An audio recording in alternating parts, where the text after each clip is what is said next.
పెళ్ళైనా పండగైనా వేడుక ఏదైనా పట్టుచీరల ప్రత్యేక వేదిక వారాహి సిల్క్స్.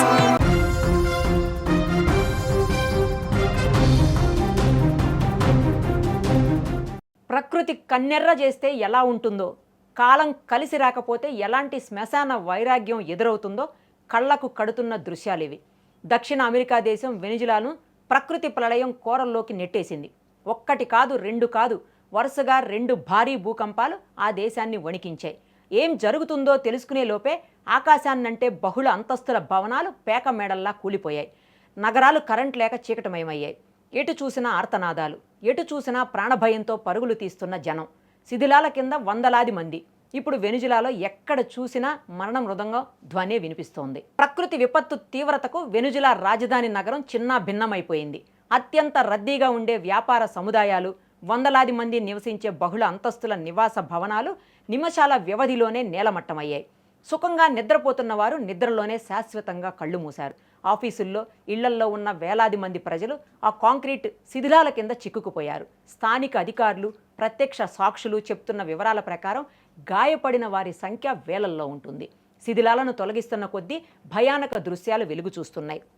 అక్కడ వందలాది శవాలు కుప్పలుగా పడి ఉన్నాయనే వార్తలు స్థానికంగా గుండెల్ని పిండేస్తున్నాయి. కన్నవారిని కోల్పోయి, పిల్లలను కోల్పోయి రోడ్డుపై జనం పిచ్చివాళ్లలా ఏడుస్తున్నారు. ఇది కేవలం ఒక సాధారణ భూకంపం కాదు, రాబోయే మహా వినాశనానికి సంకేతమని శాస్త్రవేత్తలు హెచ్చరిస్తున్నారు. ప్రపంచవ్యాప్తంగా భూకంపాలను పరిశీలించే ప్రతిష్టాత్మక సంస్థ యుఎస్ జియోలాజికల్ సర్వే విడుదల చేసిన నివేదిక ఇప్పుడు ప్రపంచాన్ని వణికించేస్తోంది.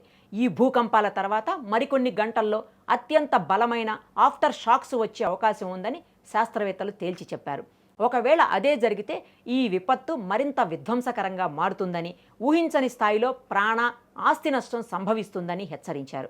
అత్యంత దారుణమైన విషయం ఏంటంటే, ఈ భూకంపం దాటికి మృతుల సంఖ్య కనీసం 10,000 నుంచి ఏకంగా 1,00,000 వరకు ఉండే ప్రమాదం ఉందని యుఎస్జిఎస్ అంచనా వేసింది. ఈ నెంబర్ వింటుంటేనే గుండె ఆగినంత పనవుతోంది. ప్రస్తుతానికి వెనిజులా ప్రభుత్వం అధికారికంగా మృతుల సంఖ్యను ప్రకటించలేదు. ఎందుకంటే అక్కడ కమ్యూనికేషన్ వ్యవస్థ పూర్తిగా దెబ్బతింది. సహాయక చర్యలు అందించడం కూడా కష్టంగా మారిపోయింది. ఎవరూ ఇళ్లల్లో ఉండొద్దు, దయచేసి ఇళ్ల నుంచి బయటకు వచ్చేయండి, ఖాళీ మైదానాల్లోకి వెళ్ళండి అంటూ చాటింపు వేస్తున్నారు. మళ్ళీ ఎప్పుడు భూమి కంపిస్తుందో, ఏ భవనం కూలి నెత్తిన పడుతుందో తెలియక జనం చేతుల్లో ఏది దొరికితే అది పట్టుకుని రోడ్లపైకి పరుగులు తీస్తున్నారు.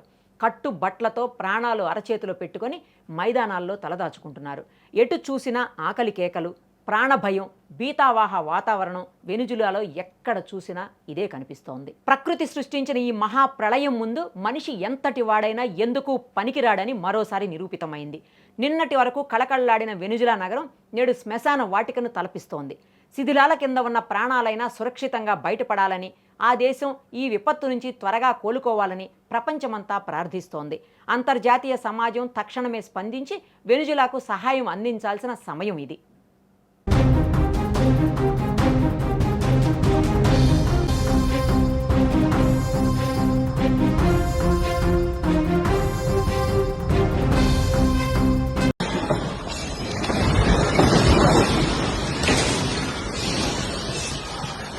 Temblando.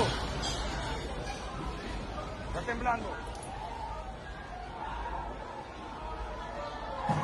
Observen cómo quedó el aeropuerto de Maiquetía estando nosotros acá adentro. Miren, el desastre que hay. Acabado totalmente. Observen después el terremoto. Observen cómo quedó todo. Señores, grave la situación que estamos viviendo acá. Terremoto de alta magnitud. Miren cómo quedó todo. Pueden observar, yo grabé. En el momento del terremoto yo grabé todo. Ayudamos a sacar a la gente también. Mire cómo está el techo. Todo quedó destrozado. Todo quedó acabado, mire. Aeropuerto de Maiquetía.